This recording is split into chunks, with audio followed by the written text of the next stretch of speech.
long, long time ago, more than a year in fact, a little girl lived with her mother in a little house on the edge of a deep wood. It was a pretty house, and she was a pretty girl. Her name was Twissenelda Wolfenpickel. But she had such lovely golden curls that everybody called her Goldilocks, which you must admit was just as well. Now, Goldilocks had just one bad fault. She was very careless, especially with things that belonged to other people. Children who let her play with their toys always wished that they hadn't. One day, Goldilocks decided to take a walk into the deep woods. It was going to be a long walk, so she packed a lunch and borrowed her father's compass to show her the way.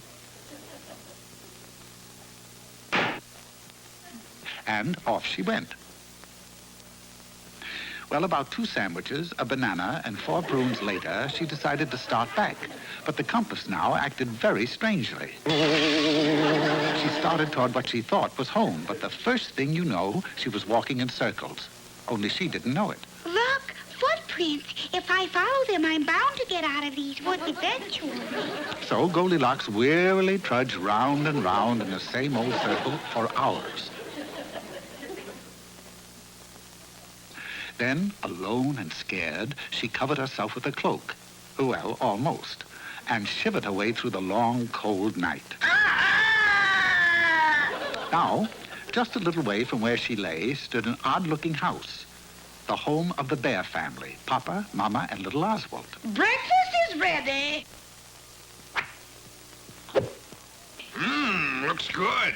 Go! Oswald, stop shouting. That wasn't me. It was Pop. Why, Bruce Bear. Hot. What? Not what? Hot. It's hot. It's supposed to be hot. Not that doggone hot. Oh, all right. Why don't we take a little walk until it cools off a bit? So the 3 bears set out on their walk, leaving their breakfast on the table. Meanwhile, back at the old oak tree, Goldilocks suddenly woke to a wonderful smell of hot porridge. She followed the smell right to the cottage. There was nobody home, but a little thing like that didn't bother Goldilocks. Oh, joy, breakfast. Oh, that's too hot. I'll put some milk on this one. Oh, Pop, that makes it too cold.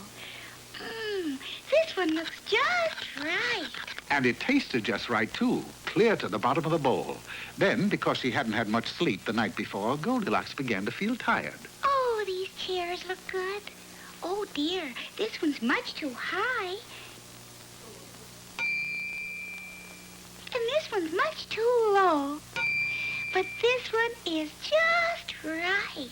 So, Goldilocks rocked and rocked in Oswald's tiny chair until one time she rocked just a little too far. Goldilocks didn't care. After all, it wasn't her chair. Still, she needed a place to rest, so upstairs she went to lie down in one of the beds. Papa's bed looked pretty inviting, but it was too hard.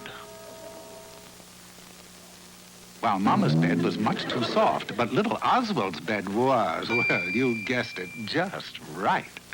So Goldilocks quickly dropped off to sleep just as the bears returned from their walk. I thought I told you to close the door, Oswald. I did. Perhaps somebody's been here while we were gone. Oh? Anybody here?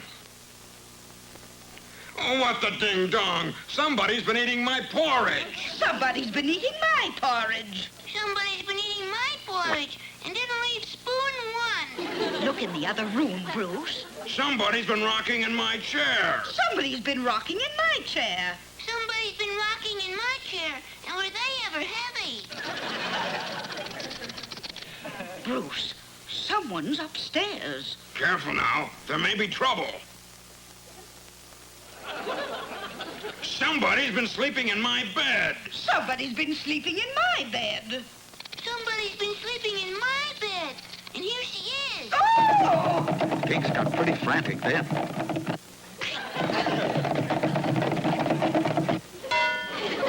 Until Goldilocks dashed out of the house and ran all the way home. Now, Bruce, she's only a people. She doesn't know any better. And I'll bet she sure learned a good lesson. Well, that was true. From that time on, Goldilocks was as careful as could be of everybody's things, even her own. So, of course, she lived happily ever after. And after a little house cleaning and mending, so did the 3 bears.